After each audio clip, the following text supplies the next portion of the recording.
And hello all, this is Kat Ward from Cat in the Shadows, Spirit Paranormal, and my profile too. Hello all, welcome any new guests, any new followers. I'm grateful, I'm really honored to. I don't advertise, as you all will know, and I'm not going to stay on cam much today, guys. I've got a really bad cold. I've got my box of tissues at the ready here.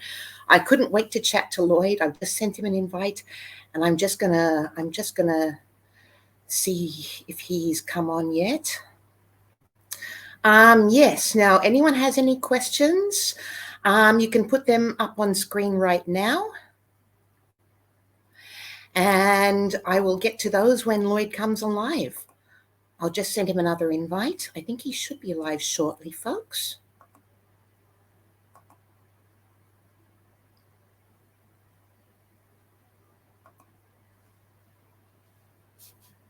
Hang on one second, I'll just minimize this.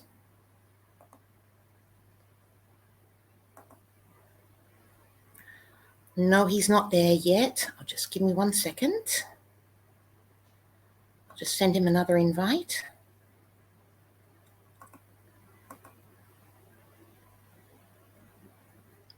Now, any questions, folks? Sorry, I'm not on screen at the moment, plus I have a bad cold. I'll just send another invite to Loyd.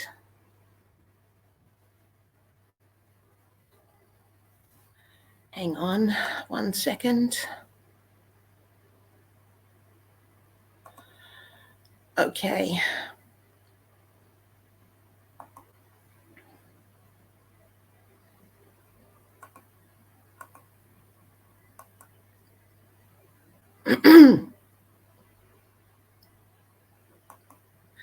Sorry, folks, I really couldn't wait. I'm super excited about today. Loyd's conducting Parapsychology 101.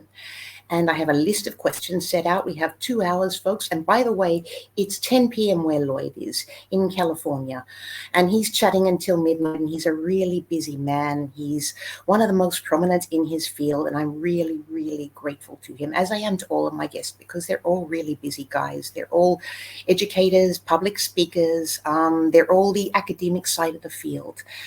And yes, some of them are college professors too, and I'm really honored for all of them coming on. Yes, so please thank them. Hello, whoever is there. Hello from Cat in the Shadows. I'm not sure who's there. You're welcome to pop a question up on screen. I can't see anything yet, but folks, yes. Oh.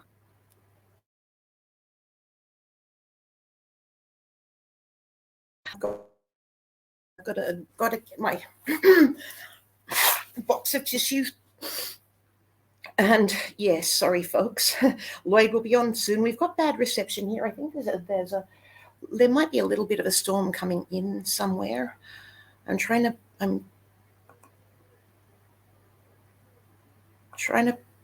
put Loyd on group layout. I can't see him as yet. Loyd, are you there? I'll just try calling him. Hello, anybody else who's there? Hello from Spirit, whoever you are. I'm not sure who you are yet. Pop a hi up on screen if you can hear me. I can't see Loyd yet. I'm just going to give him a call. 1 second, folks. There might be a bit of feedback. I'm just giving Loyd a call. Loyd's online. I'll just give him a call.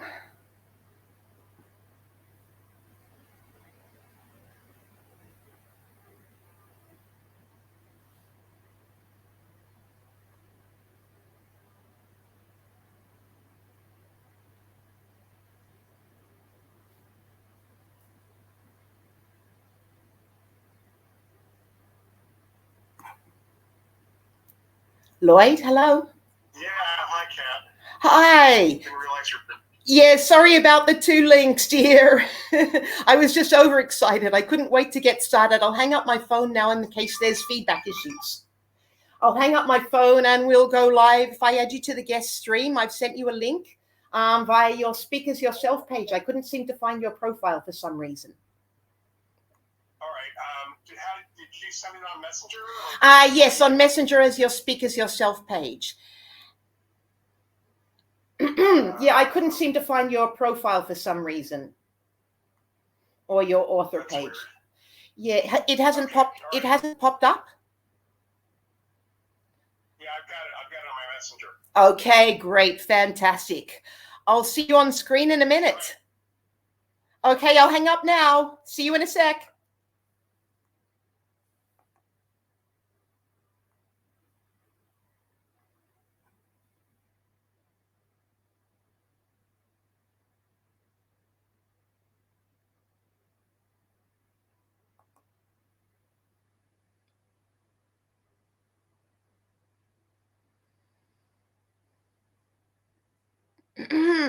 I'll just mute my cam for a moment, folks. I've got to blow my nose again. Sorry.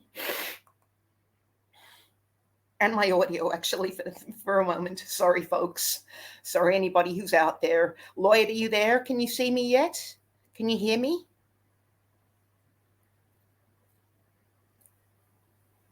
Yes. Hello. Hello. Hello, Loyd. Sorry, I've got to blow my nose.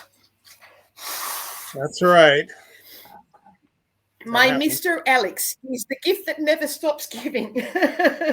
Right.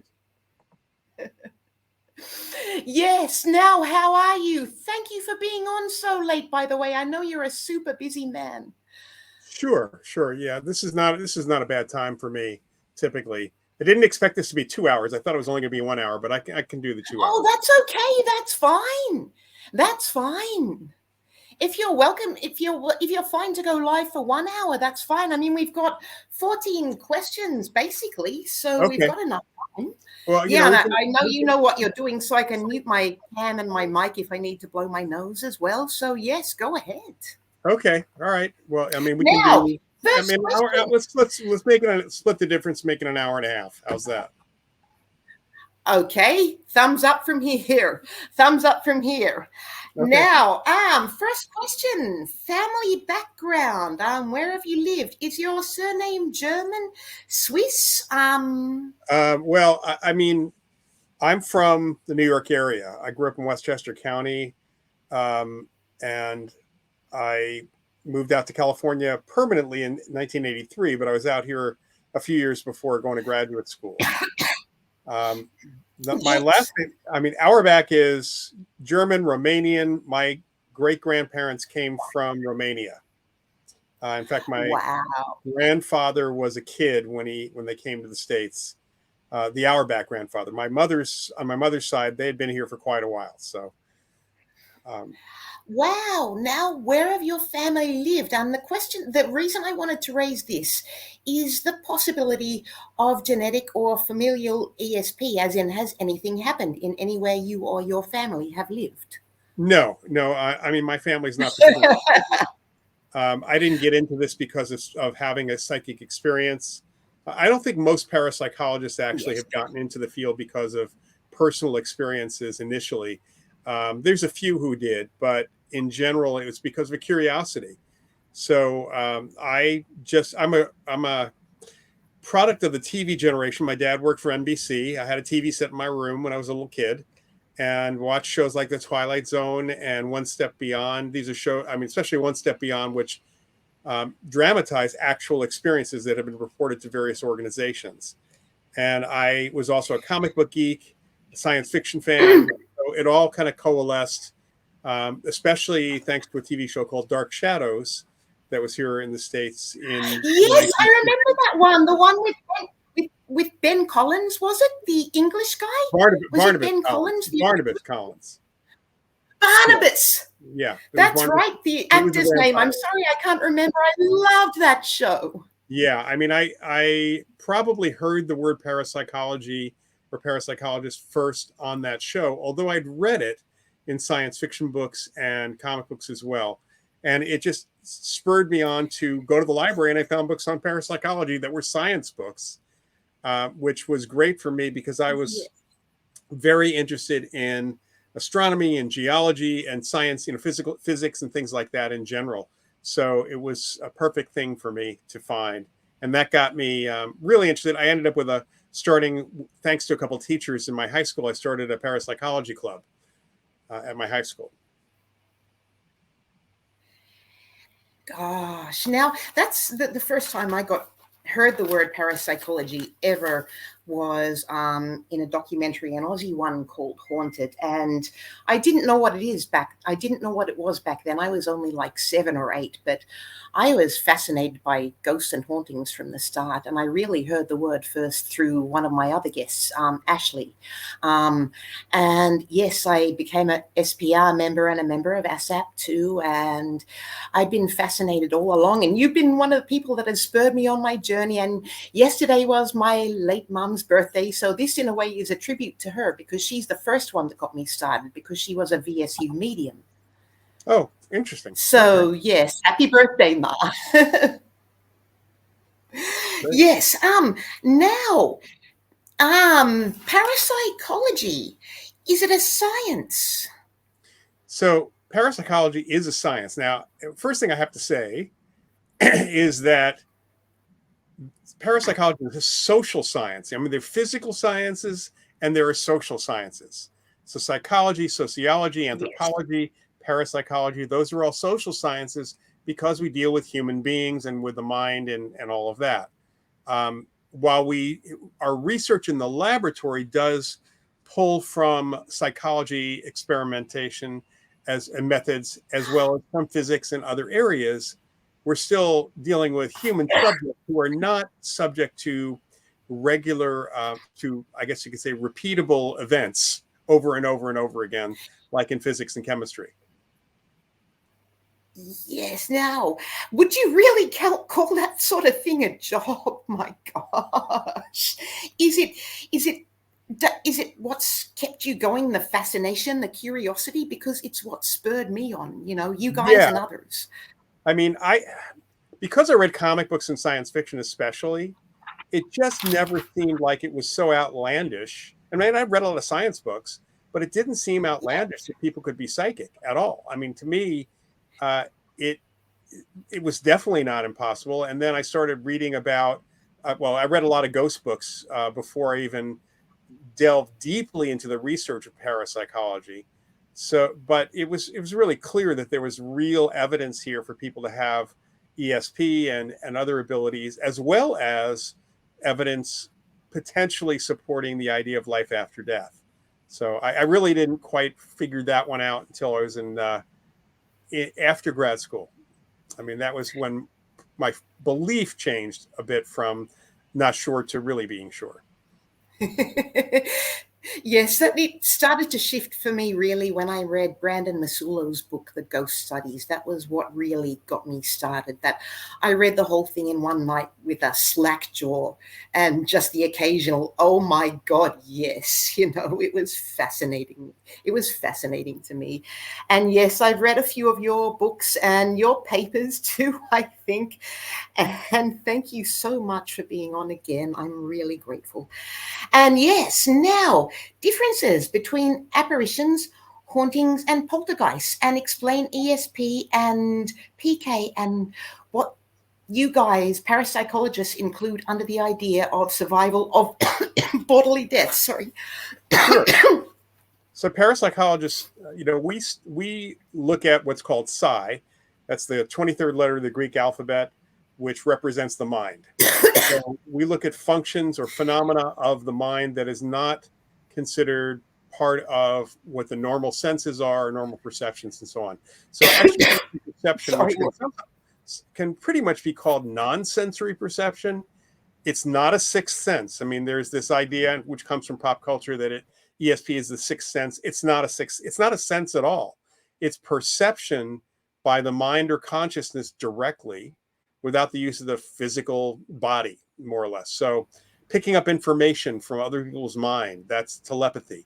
Picking up information from anywhere real time, we will call that clairvoyance. If it's done distantly, it's remote viewing. We also cover precognition, which is knowing information before the event happens. So picking that up from a probable future. It's not necessarily a definite future. And then psychokinesis, PK, includes telekinesis, which is what people often just simply blanket call what we're looking at. It's how the mind directly affects matter and energy in our physical world. So it includes moving things, but it also includes bending metal. It includes healing, energy and other forms of psychic healing. It includes direct effects on technology. We have a lot of data on human-machine interactions, which is one of the reasons why we can be skeptical sometimes about whether a ghost is actually creating an EVP. It's because it could be the operator doing it unconsciously. Poltergeist phenomena falls under the psychokinesis, the PK umbrella as well. And then we look at phenomena. Yeah. Is it? Yes. Go. Sorry. Go on. I was going to say, and then we look at survival of bodily death, really consciousness existing and interacting with the world without the body. And that includes things like apparitions, yes, which is the idea of a consciousness surviving death and interacting. Interaction is very important. And it can be visual. An apparition could be auditory. An apparition could be kinesthetic. You can feel its presence. You can smell something. Oh, no. There's a comment. Sorry, Loyd. Mm-hmm. Hi, Tim. Hi, Tim. Sorry, I didn't see your comment, dear. My brains are full of snot. Tim Vickers is another of my guests. He's with the Three Tortured Souls. Oh, they're great. on soon too, folks. Yes. Hi, Tim. Sorry. Now go on. Sorry, Loyd. So I just want to say something about apparitions, and that is that there's apparitions are not optical phenomena. There's a huge lot of folklore about people who see ghosts and being able to take pictures of them. The reality is they're a psychic phenomena, consciousness without a body. So people pick up information via ESP about the apparition. We get, I guess you could say, what the apparition's broadcasting, their picture of their own self. So if I'm a ghost, I think of myself looking a certain way, which is why ghosts have clothes at all when people do see them. But people do hear them, they feel them, and it's all not really the senses that are picking it up. It's your ESP that's picking it up, your non-sensory perceptions. We also consider in survival of bodily death, we look at cases of reincarnation, especially children who remember previous lives. Children are really great for this kind of thing, especially 2 to 4-year-olds, because they haven't been contaminated by too much information, whereas the adults is kind of tough. And then we look at the evidence provided to us by mediums, by mental mediums, and I work heavily with evidential mediums who really come up with good evidence. I'm president of an organization called the Forever Family Foundation, which is a total nonprofit, all volunteer, which anybody can join for free. And we support the work of spirit mediums, evidential mediums in the family grieving process and otherwise, and in scientific research. And just so you know about this organization, it tests and certifies mediums. We have some testing protocols for that as well. We also look at out-of-body experiences, near-death experiences. Those things certainly support the idea that at least some part of consciousness can exist outside the body as well. So we're looking at a wide range of things, but they all have to do with consciousness. They all have to do with us connecting with the environment directly without the use of our physical senses or our physical body per se for that. When we talk about hauntings, wow, yeah, go ahead. Yes. No, that's fantastic. I was going to say that's a great thing. Hi, Auntie, by the way. Yes, my self-adopted auntie is on from North Carolina. Hi, Carol. Okay. Yes, now, apparitions you were going on to. Yeah, I was going to talk about, I just talked about apparitions. So apparitions represent the consciousness of people. It's dead people. Yes. I mean, it's people without a body, right? So in general, and we have cases of living apparitions, people who are out of body, it seems, and are seen as ghosts also. That happens too. But when we talk about hauntings, I know on TV they talk about, they use the term residual haunting. And I think it's a relatively good descriptive term, because what we're talking about really is that the environment and sometimes objects hold information. And we as living people with ESP, because we all have a little bit of ESP, in some places that hold a lot of information under certain conditions, can pick it up and it kind of gets played back in our minds for us. So they're recordings of the environment, in the environment. They're not ghosts, interactive spirits in that way. And the most important thing, which is contrary to pop culture, is you don't have to have had a single death anywhere near a haunting at all. Yes. Because the living people leave recordings behind. We leave impressions behind, not the dead. Dead people don't leave impressions, don't leave recordings behind. And I can kind of liken it this way, that you can watch a movie. So any of us can watch 1931. I'll just use the Frankenstein movie. So the original Frankenstein was made in 1930 and released in 1931. There's nobody alive who made that movie. Certainly not Boris Karloff or any of the other actors that are in that film. Yes. All right. Now, that movie was made when they were alive, right?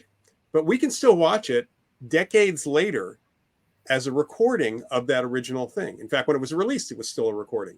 And a haunting is kind of like that. Living people make the recording. The environment picks up what we do. It picks up our emotions. Objects pick up our information as well. So an object can be haunted in that way. But the other thing to know is the word haunt in itself, technically, the word refers to a place. And Yes. we all haunt places. I mean, I'm haunting my house right now. And yes, I haunt the hotel where my partner and I live. It's haunted too, so it's perfect. Yeah, and anybody who's a regular at a bar is haunting that bar. Yes, we have a lot of those here. Yeah. Yes, now. So the third PK. the third one I should mention is poltergeists. Yes. All right. So the word poltergeist, if you trace it back, and it has been traced back, it literally was applied originally to physical activity, like big stuff moving around, things flying around. Yes. And this is actually 16th century Germany, by the way, is where it comes from. Wow. But it was very clear over time that living people had something to do with poltergeist activity as well. Wow. And in the 20th century, Nandor Fodor, who was a researcher in the early part of the first half of the 20th century, and then really focused on this, William Roll, came up with a model that was based on living people and their unconscious using psychokinesis to kind of blow off steam when they're stressed out. Or Yes. there's some other possibilities too. In some parts of the world, such as in the UK, for example, we know my colleagues at the SPR often use the word poltergeist for any case where there's activity, physical activity, even if an apparition is seen. But we don't, in the States, we would separate that out initially. We would say, okay, this is a poltergeist case because it's a living person that's causing it. Here's an apparition case where the apparition's using PK and moving stuff also. But Yes. they're different kinds of things. So we try to separate them right from the get-go. I think my British colleagues will often do that after they've figured out whether there's an apparition there or not. Now, ESP, the necessity of ESP in hauntings. I guess that would be the next plausible question. So there's two possibilities for hauntings that we look at. So I go to a place, you go to a place, and you see something happening in the corner of a room. You see, and let's take the worst possible scenario, that there was a murder there, and you see a guy standing over stabbing someone again and again, and the person dies, and then the event stops, the playback stops. And the next day, the same thing happens at 4:00 in the afternoon, because that's when the original thing happened. And the next day, the thing happens again. And other people experience or see the same thing, or feel something, or they hear the woman screaming, or something like that. That's all perceived with our ESP. It's not sensory. Otherwise, everyone would see it. This is the important thing. The reason we know that ghosts are not optical is because everyone doesn't see the ghost. Even if you have several people who do, there are others who don't. And cameras cannot typically take pictures of them, because the ghost and the haunting image are not things that are giving off light or reflecting light. So the haunting is a recording that we pick up using our psychic sense, you might say. There is another possibility, and that is that there's some evidence that human beings have a form of a magnetic sense, that we can sense magnetic fields and things like that, especially the Earth's magnetic field interacts with our brains. And it's possible, and something we haven't been able to test because there's no funding for it, but it's possible that we actually have a sensory form. So in other words, a physical way of picking up information from the environment that's not ESP. So those are the couple of possibilities that we're looking at for that. Yes, now this brings me on to, I'm sorry, I think we have enough time. We've only been live for about 25 minutes. The theory of infectious telepathy and Tyrrell's theory of the carpenter and the stage builder, as in we create our own apparitions, what they're wearing and everything like that.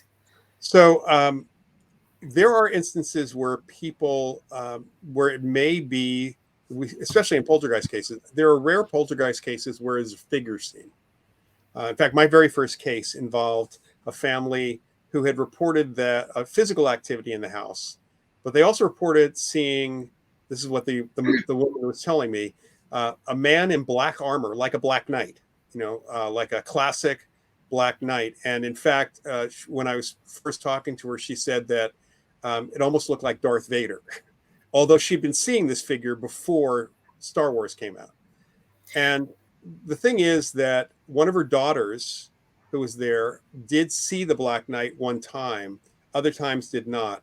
And it seemed that because the woman herself, the mother, was our poltergeist agent, there were very specific psychological issues with her relating to what was going on with her, with the girl's twin brother, who was a juvenile delinquent. And there was a lot of stuff going on. There was a lot of connection there. The Black Knight actually was representing some of the stuff the boy did as a kid. In fact, we found under the house a toy shield and sword.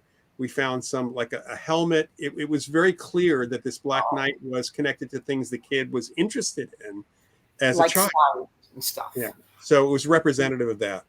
And she wanted something to blame all this activity on and blame her son's behavior on. And the Black Knight is kind of our shadow figure, according to Carl Jung. He's an archetype, which is why George Lucas chose that figure to begin with. So in that case, the daughter who saw the Black Knight most likely picked it up from the mother, the image from the mother's mind. I guess you could say she was projecting that as well. And there have been cases like that otherwise as well. In some respects, a real apparition case is a form of telepathy, infectious telepathy as well, because again, ghosts are not optical. So if I'm a ghost, I'm thinking of in fact, any of us, think about this. If you were to close your eyes right now and get a picture of yourself in your mind, just visualize yourself. And I encourage anybody to do this. I used to do this for large college lectures. And then open your eyes after you get that picture. Were you clothed or were you naked? Because, it's pretty rare for a ghost to be seen naked. And that doesn't necessarily have to do with us giving the clothing as the witnesses. It's about the ghost giving the clothing, themselves the clothing. In fact, it's really interesting is there's a huge percentage of apparition sightings happen at the time of the person's death or shortly thereafter. And people have often reported over the last 150 years that they're a little perplexed sometimes because they saw Uncle Harry and he died. He was like 93 years old, but he's looking like he's 35. How is that possible? Well, it's because Uncle Harry at 93 thought of himself as 35. I mean, that's fantastic. Most guys tend to think of themselves as a lot younger than we actually are. So we have a better picture of ourselves. Let's put it that way. I know when I show up as a ghost, I'm going to have hair. So, and maybe a cool hat or something. maybe. The other interesting thing is that in the kind of like ad hoc surveys that I've done at these college lectures and things, when I ask, because I have had audiences of up to actually one time 3,000 college students, and I would ask the question, well, how many of you saw yourself down to your feet when you picture yourself? And it was really a small number. It was less than 5%. And it's really interesting. A lot of apparitions are only seen down to the above or right below the knee, not down to their feet. And when I asked that group of students I would always ask, all right, so those of you that saw down to your feet, how many of you buy a lot of shoes? And I have to tell you, it was like 9 out of 10 people. So if you're fashion focused on your shoes and on your feet, you're likely to appear as an apparition all the way down to your feet. Now, the difference in investigations by those trained in parapsychology compared to general ghost hunters, and why should general ghost hunters acknowledge parapsychology, both past and present? Well, first I have to say that the idea of ghost hunting, of investigations, while it had, I just actually was reading. There's a folklorist named Tim Prasil, Prasil, and he's written some great books, including collections of news articles going back to the Victorian era. He's got a Ghost Hunter Hall of Fame on his website, and he just uncovered the use of the word ghost hunter in the 17th century. So that's pretty interesting in itself. But the idea of investigations really came to a start with the London Ghost Club initially in the mid 1800s. That included members such as Charles Dickens and Mark Twain, Samuel Clemens, and a whole bunch of others, some of whom went on to be involved with the Society for Psychical Research in 1882. And that's really where the investigations became scientific. Took a really logical process of investigation.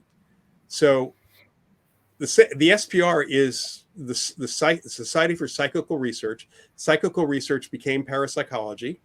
You can use the two terms interchangeably pretty much.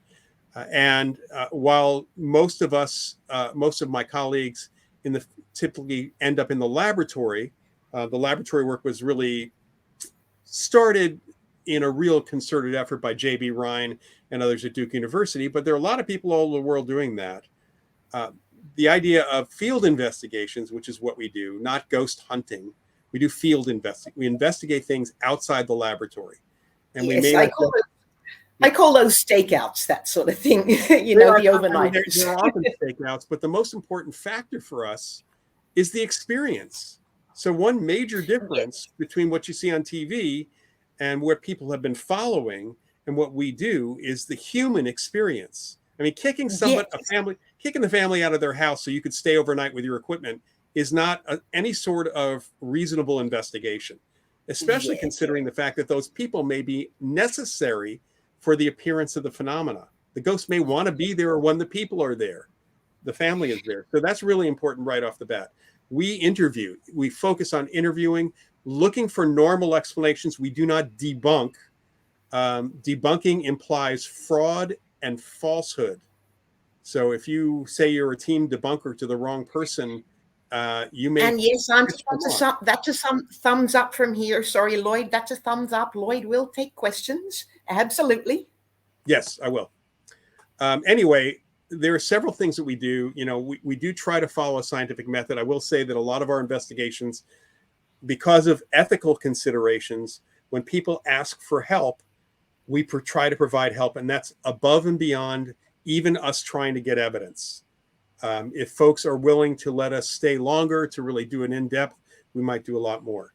Any equipment that is used is looking at the physical environment, especially at the same time people are having experiences. It's why you don't kick them out of the house.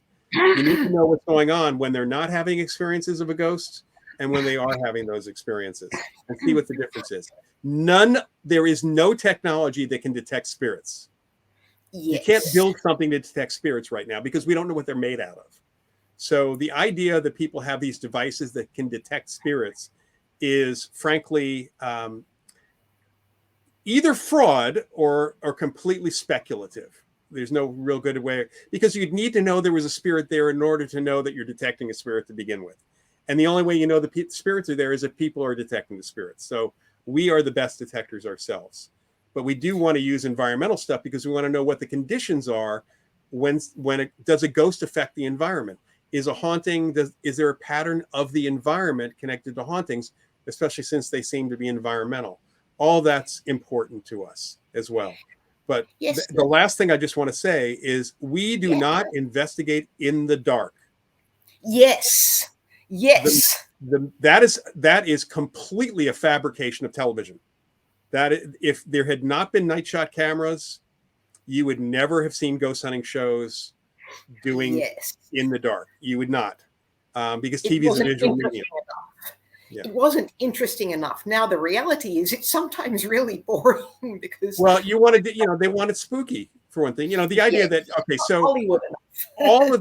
all of the reports seem to overwhelmingly show that ghosts appear in the daytime and with the lights on. So why in the world would you stay after hours when people are normally asleep, and ghosts rarely wake people up, by the way?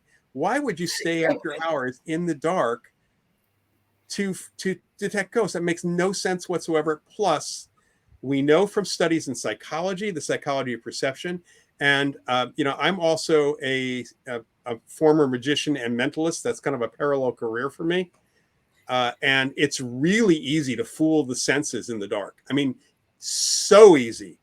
Yes. I have done theatrical seances with a colleague of mine. I have many friends in the psychic entertainment world who do dark seances. Dark seances are great because you don't need no equipment. You can freak people out with pennies or a water pistol. So Oh, wow. it's and honestly, the couple of times that I was coerced at a couple of ghost conferences in helping out in the evening and being with some of the participants in the dark somewhere, I had to hold myself back from screwing with them. Um, it's too easy.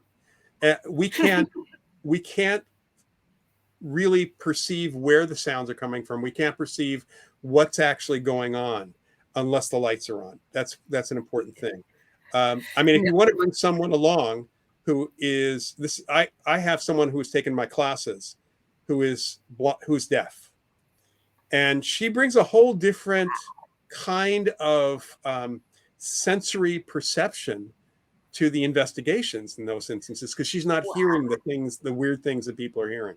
Wow. Unless she's hearing them psychically, which is really, if she hears something, it's because it's a psychic impression, which is kind of cool. If So you brought like a clairaudient sense sort of thing. yeah. I mean, that's what when people hear a ghost speak, that's what you're getting. You're getting something psychically. You're not hearing it with your ears, and nor is EVP recording physical acoustical sound. That's pretty clear. In fact, that's not even the definition of EVP. So. Yes. Now that brings us on to the other effects like clairgustance, clairalience, smells, tastes. All right. So That sort of thing. That's so we fascinating. Isn't he awesome, folks? Sorry. Sorry, yeah, Loyd, I go was ahead. going to say that we don't really use those terms in the field simply because how I perceive something, I might hear a voice and you might see the apparition. Yes. So my brain might process the exact same signal. So I'm getting a full signal from the ghost, which is like 3D, all the imagery, all the ghost voice, the smell, the perfume or cologne of that ghost. I'm only hearing the ghost because that's how my brain is processing the information. Somebody Yes. else may just be seeing the ghost and somebody else may be smelling the perfume or cologne.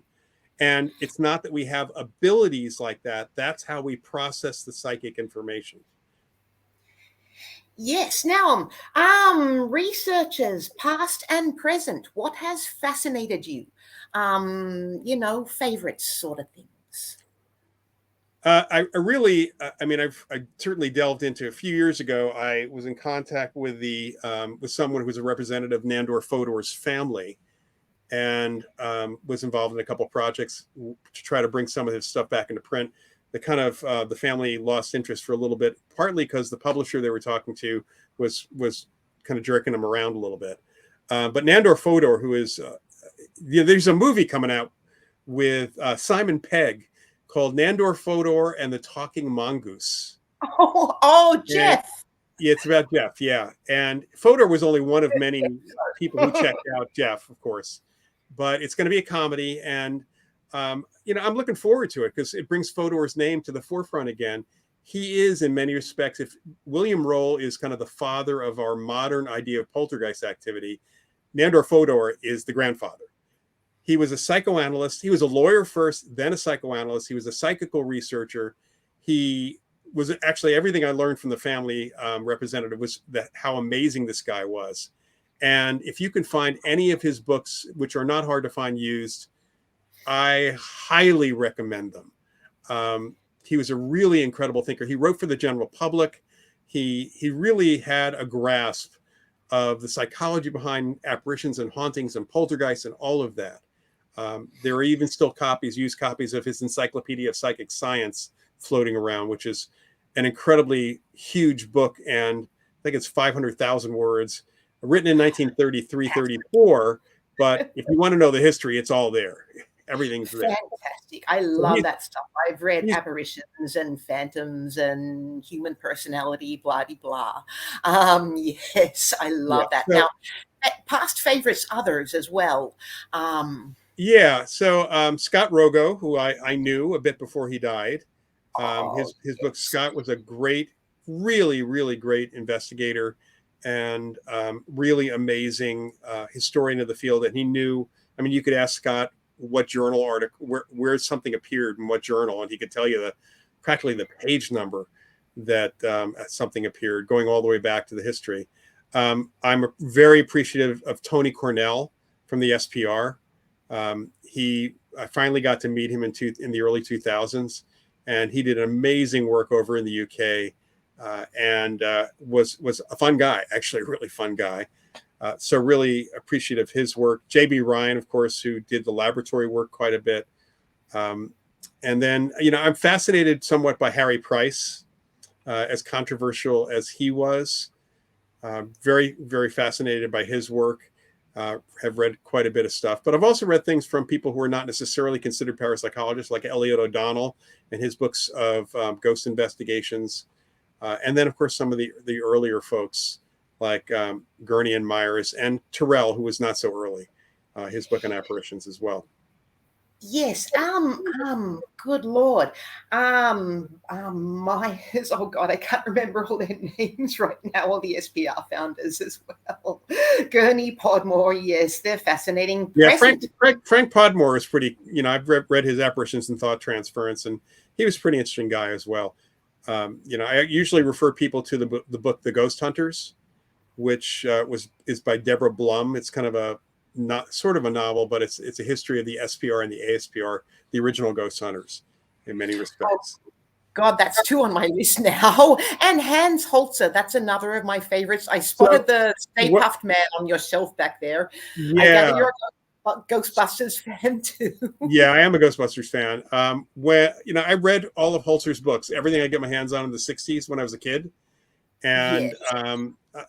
I had some sort of run-ins with him a little bit over time, in a couple of instances. And I did get to meet him. Actually, at the same time I met Tony Cornell was a small conference that the Parapsychology Foundation put on in New York. And I had met him. Actually, I had met him in my high school days.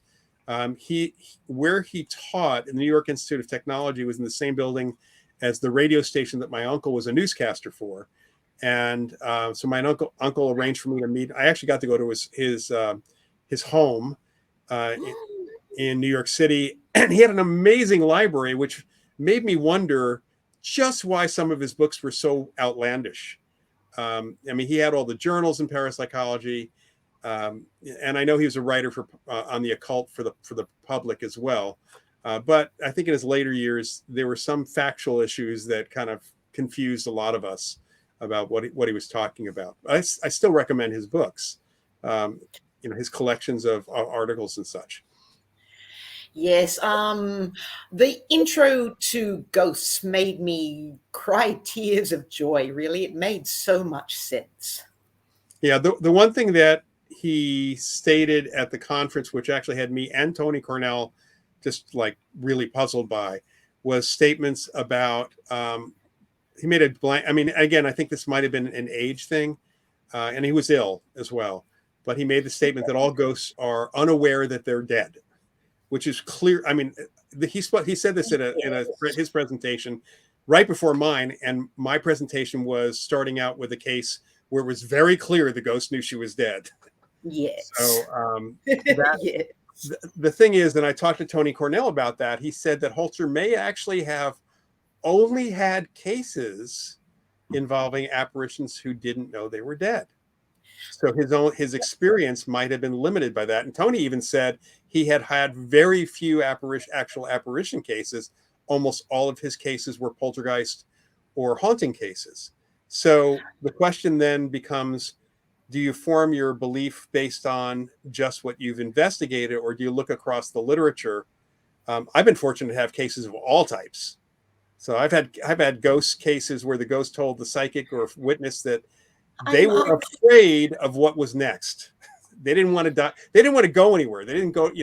Not only did they not see the light, most people, the light is kind of a manufacturing of a lot of pop culture, but sometimes people are afraid when they die that they might be going to the wrong place. yes. Now, present favorites in the field: Sheldrake, Targ, Raiden, you, of course, Cal, Steve, Brandon, my ultimates, Greg too, Greg Lawson. Well, Yes. I have colleagues that I work with, so um, I've got bookshelves of all of their books. I spend a lot of time with Ed May. In fact, I co-authored a book with Edwin May, Ed was the program director of the Stargate program, the remote viewing program for the government, U.S. government, from 85 Yes. to late 85 to 95. So he's one of my favorite people to be around, honestly. John Kruth, who is the executive director of the Rhine Center. Yes. I highly respect Dean Radin's work. And there's a lot of my colleagues I could list. Jerry Salfin, I work with, Brian Williams. There's a whole bunch. Steve Parsons Brian, in the yes. UK. In UK, Steve Parsons and Cal Cooper. Yes, they're awesome too. Yeah, and I use Steve's books in the classes that I teach on investigations. I think Steve is for any questions about equipment. Steve's the guy to go to. Yes. Now, experiments. What kind of experiments do parapsychologists conduct? Uh, do you have What several do hours? you use? Mediums, Ouija boards, No, Um, there actually, there have been a couple of experiments in the past with Ouija boards initially trying to identify how much was idiomotor response. In other words, the person's yes. muscle movement. Um, we don't do experiments that way. There are the best research that's being done now on mediums is two types. There is the research that Julie Beischel at the Windbridge Institute is doing, which are ultra controlled experiments where the medium doing the reading only knows one thing. They know the name of the spirit they're supposed to contact, and they only know the first name. That's all they know. Yes. The person whose relative that is not on the phone with them. There's an experimenter who gives them that first name, who knows nothing else, doesn't know who the sitter is, and then this is analyzed after the fact. They're only working with mediums that have been tested thoroughly over a year's process. There is also another category of experiments conducted by people like Jeffrey Tarrant, looking at what's going on in the brain of a medium when they are connecting with spirits versus just talking to the researcher. So a conversation with spirit, a conversation with the researcher, and a made up conversation with a made up spirit. Because you always want to know, is this something that's, just illusion in the brain, more or less? And there is a difference in brain activity between Yes. the spirit communication and the other forms of conversation, which indicates at the very least that the medium's not faking it, that they really believe that they're communicating with spirits. Now, would the Harabin's frequency fall into that? Because I love that one. That's one of my favorite ones. There's not been any real studies of anything to do with external impact on the medium's brain at that point. Yes. Really not a lot going on in the field at this point. Michael Persinger did a lot of really good research on geomagnetic fields and related stuff. And there is a few others that have done that sort of thing. And that certainly relates back to hauntings in some respects. But that hasn't been conducted with mediums at this point. Yes. Why do you think he got such a bad reputation? I feel bad. I think there were a couple of people that tried to, this is the problem that happens with the replication. There were folks who tried to to replicate or repeat his experiments. And replication in the social sciences, even in the physical sciences, is never going to be 100%, because you Yes. can't do a true replication unless you go to the same lab, you use the exact same equipment with the exact same subjects at the same time of day. I mean, there's so many factors you have to deal with. So when folks could not replicate it, that was a question. Oh, Mark So, has a question here. yeah, on ITC. Yeah, if we want to switch over to that topic, I'm happy to talk about that. Go ahead with your previous Okay, comment. so Sorry, Loyd. yeah, so replication's tough. The other thing that happened with Persinger's stuff is that some people floated the idea that he suggested to the participants that when they had the helmet on, that they would see a ghost, or they'd have an alien experience or something else. The suggestion was there. So, and that hasn't been really, even that, I mean, frankly, that is a question, but that didn't seem to be what Persinger was doing.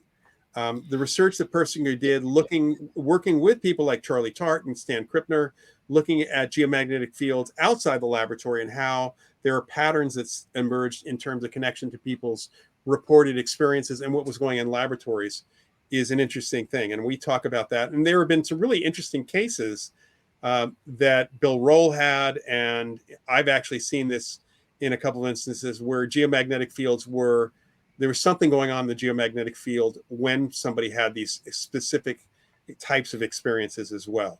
So there's definitely a connection as to how the field affects us in different ways. There's other research in parapsychology. We do ESP experiments. There's a Gansfeld methodology, which is a light sensory deprivation form.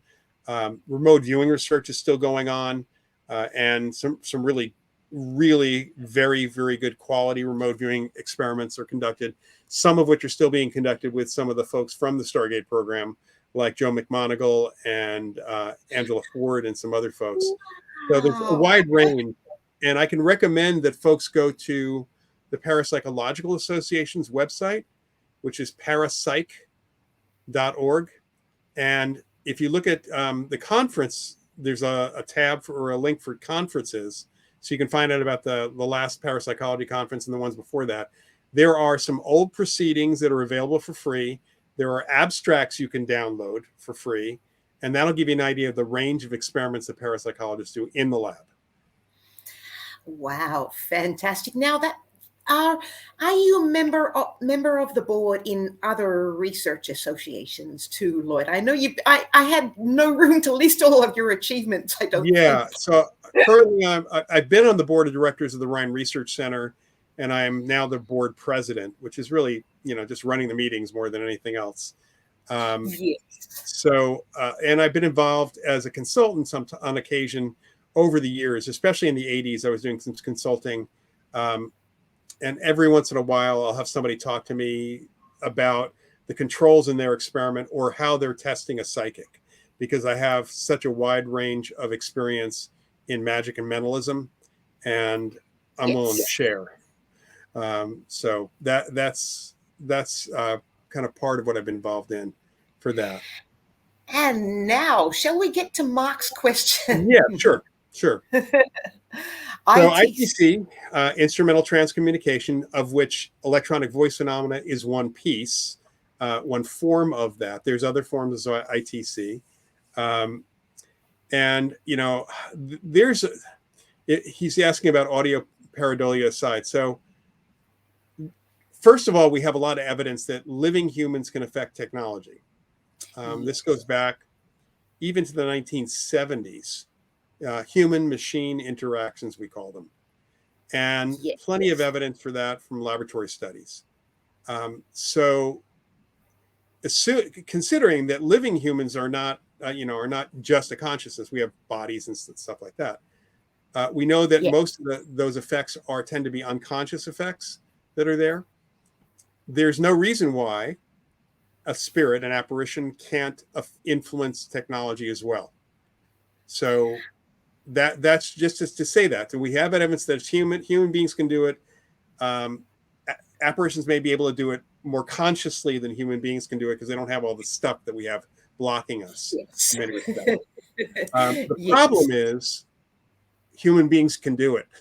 So over the years, I, for example, have talked to a number of ghost hunting groups or people from ghost hunting groups, and I've been told again and again, we have one guy in our group who always gets EVP, no matter where we go. And my suspicion is that that guy is causing the EVP. Yes. Because there shouldn't be, unless that guy is also is without realizing it. And we have to kind of include this as a possibility that some people might be techno mediums. They may be mediums who unconsciously work with spirits and allow that to pass through to the equipment. That's possible.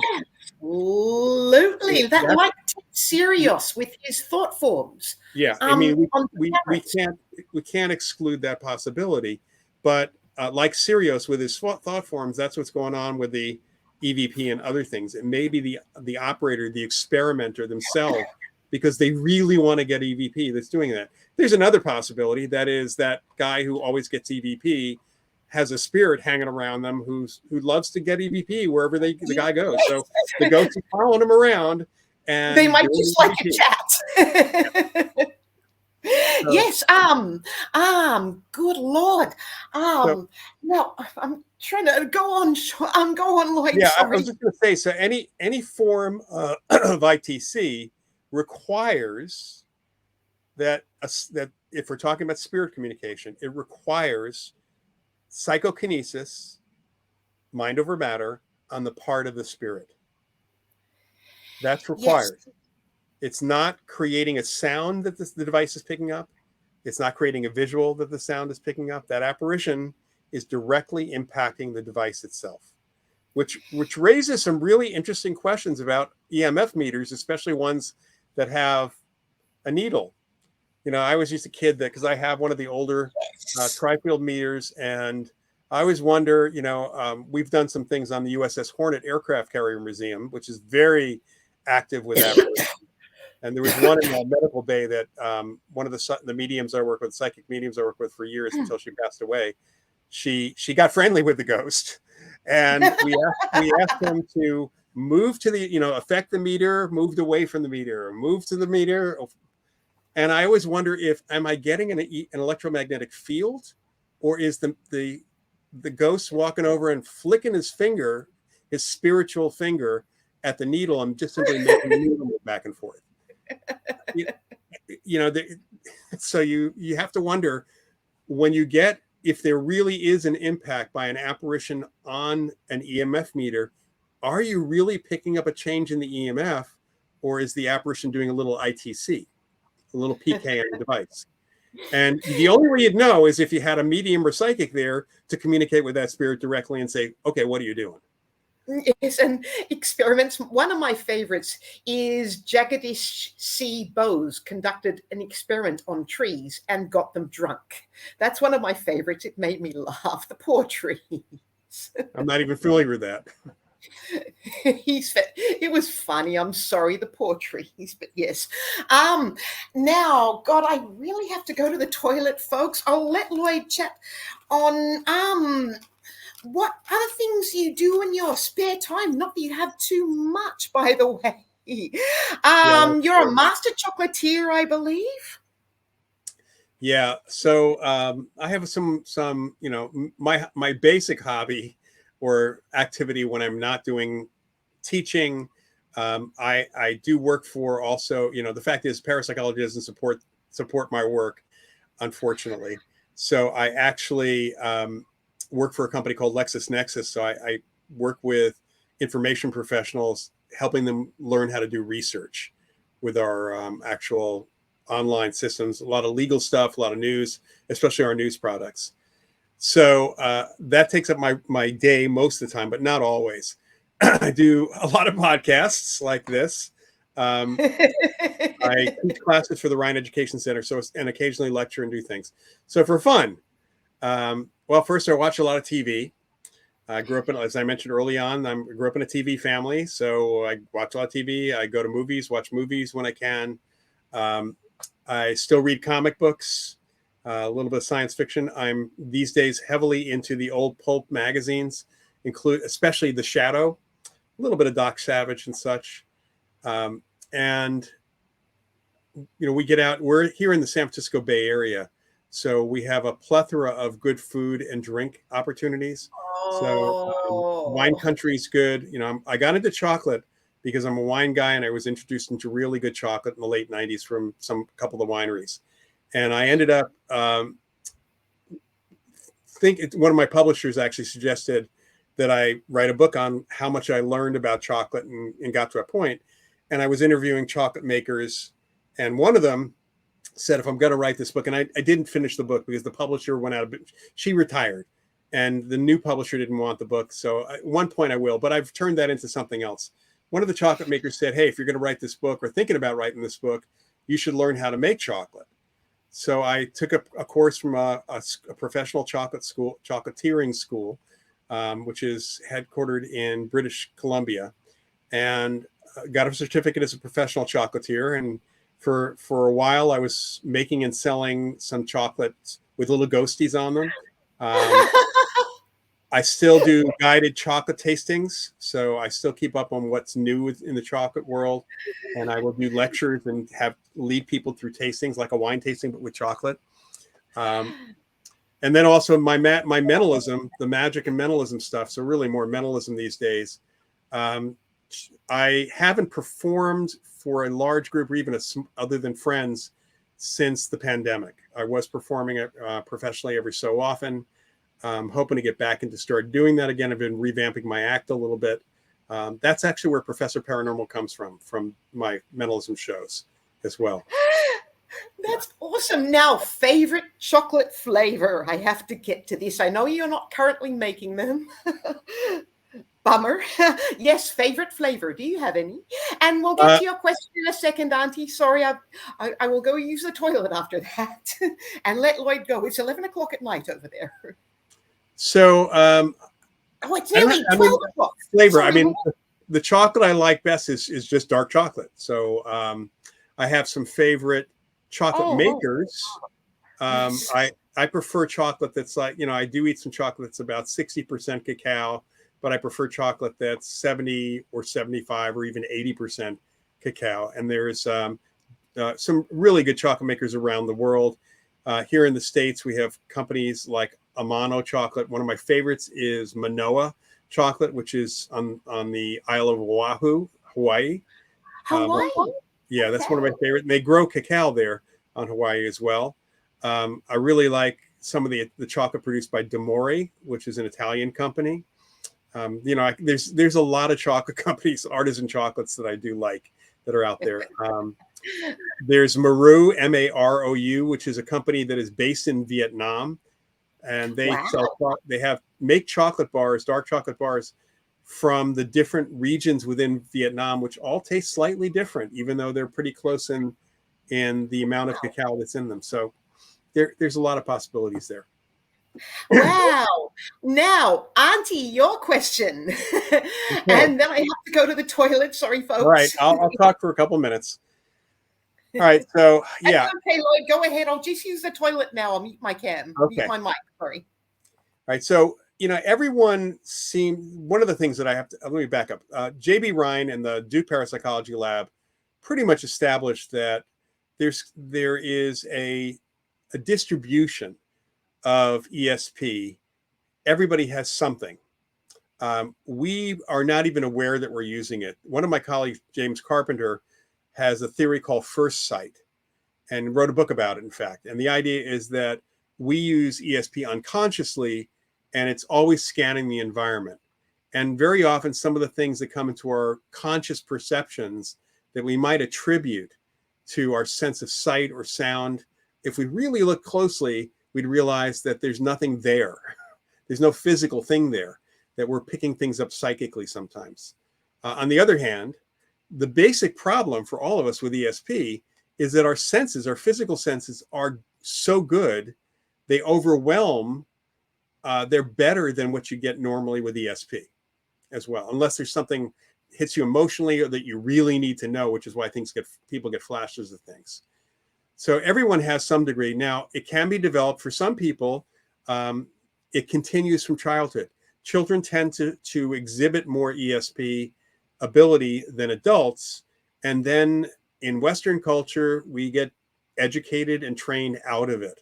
Our parents tell us that, no, you really can't know what Uncle Harry's thinking. No, you really can't know that. The education system pretty much says this is not real. Certainly, academia, upper level academia says that. Unfortunately, there's a big bias against it. So kids get away from it until it might come back in some instances when they're teenagers or later in life for whatever reason. Usually, there's psychological reasons that it comes back to them. And then it really depends on if they pay attention. But there are plenty of people out there who have parents who are interested in this sort of thing and support their psychic abilities or identify them as psychic abilities, as ESP, and will encourage it. And some of those people grow up to be psychics, or some of those people grow up to use their psychic ability without telling anybody they're using their psychic ability. They use it in business or in science or in art or in other ways. So they may not self-identify as psychics, but they have real ability. Everybody seems to have an aptitude for different kinds of abilities. And there's a range of things you can try to see what your ability is and how it might work. And yes, you can develop it. Part of it is figuring out what you're good at. And also accepting you may not be good at everything. I have serious problems with a psychic who tells me they can do anything because they can't. It's pretty clear. There are polymaths sometimes who can do a number of things, but we have encountered psychics who claim to be 95% accurate about predicting the future, which, by the way, is next to impossible for them to calculate, because that would mean they have to follow up on every future prediction they made for all of their clients over time, and that's never going to happen, especially if they've made a prediction something's going to happen to the client 10 years from now. So people can focus on a couple of things. And one of the first lessons I teach people, which actually comes from a psychic we worked with at the American Society for Psychical Research, which was my first job in parapsychology many years ago. Alex Tanis, who was an amazing psychic and medium, I asked him, how does somebody develop their abilities? How does somebody develop ESP? How does somebody become psychic? And he said to me, notice you already are. And that's actually the first step. To keep track of anything you think is psychic, to write it down, record it in some way, and then possibly, and he taught me an exercise which actually wasn't his, it came from memory trainers, and that is to spend some time, it's a form of meditation of sorts, spend a little time every day for a few weeks, sit in a spot or stand in a spot, a room that has stuff. You don't want to be like, you can see all the stuff behind me. You don't want to be in a room that has white walls and a couple of pictures on the wall, and that's it. Because what you're going to do is you're going to, you also don't want to be in a place that's absolutely quiet, unlike most meditation. You want to be someplace where you can spend 5 minutes looking consciously at every little thing, noticing every little thing with your eyes, and then stop and listen for a few minutes. And if it's during the daytime and you're anywhere near a road, you'll hear road noise. You'll hear birds outside. You might hear other things, this house settling. You might hear the sound of your own breathing, your heartbeat. That's next. Then switch to your sense of touch. You know that our skin is our biggest sensory organ. Yes. And I'm sitting here in a chair. I have clothing on, even below the belt. I'm not in my pajamas right now. I can feel my skin touching my clothing. Yes. I can feel my feet in my sandals. I can feel through my clothing my butt on the chair. So go up and down your body and feel what you're feeling. When we talk about sense of touch, people think about this, your fingertips. No, it's a lot more than that. And then also you might have, as a part of the exercise, some essential oils or some foods or spices to smell. So exercise your sense of smell. And then exercise your sense of taste. Taste a few things, but taste them consciously. Don't just chew it down and swallow it. Really taste it. Chocolate's a good thing for that. And then what you may notice after a couple of weeks, which is going to definitely happen, is there's extra stuff. You're looking around, you get this quick visual flash of something, and you realize, wait a minute, that's not actually here in the room. Or you might Yeah. think you're hearing something, but it's definitely not in the physical world. Or you might feel something inside your body or just on your skin, and there's nothing there. So once that starts happening and you're tracking that, as soon as you recognize you can get that information, it does increase your abilities. It does allow you to kind of follow that pathway. And then the other thing I'd say is try something called psychometry. Goes back to hauntings. Touch, hold objects, borrow some things from friends, let them not tell you anything about it, but especially the older the better, or something that's connected to a different person in their family, and just free associate what pops in your mind and don't analyze. Biggest issue for people is, and this is the first lesson that the best remote viewers have learned, is that whatever pops in your head, don't name it. Don't categorize it. It might only be a partial thing. Wait till after you get it all down. Then go back over it and say, okay, this might be something called a car, but it might be something like a toy car, or it might be part of something else. We as human beings love to fill in the blanks. Mark was saying audio pareidolia aside, that's kind of finding patterns in things. We also fill in blanks. We identify things. As soon as, if I'm getting a partial picture in my mind of a steel structure that's wider at the base than it is at the top, and there's crisscross beams on there, I might immediately say, oh, that's the Eiffel Tower. And boom, it's the Eiffel Tower. But actually what it was a tower, a steel tower for power lines. Yes, now that's fantastic, Loyd. This has been an awesome chat. It's really late over there, so I really won't keep you much longer at all. But yes, thank you so much. I'm really grateful, as I am with all my guests. I'm really not in this for any other reason than to educate folks. So thank you, everyone. Thank you for being here tonight. Thank you to Loyd. Thank you so much again. I will go now, folks. And yes, I will leave Loyd to get some sleep. Thank you again, Loyd. Sure, Kat. Thank you. I plan some experiments soon too. I hope you'll be my agent in some. Sure. Let me know what you're doing. If I can work in the schedule, I definitely will. Smells, touches, old SPR stuff. I love that stuff. Good. Yes. That would be great. Terrific. Absolutely. Fantastic. Great. Yes, thank you so much, Loyd. I will go now and let you get some sleep. Thank you, everybody, again. Good night, all. Good morning, good afternoon, all. Thank you. Good night. Bye-bye. Good night.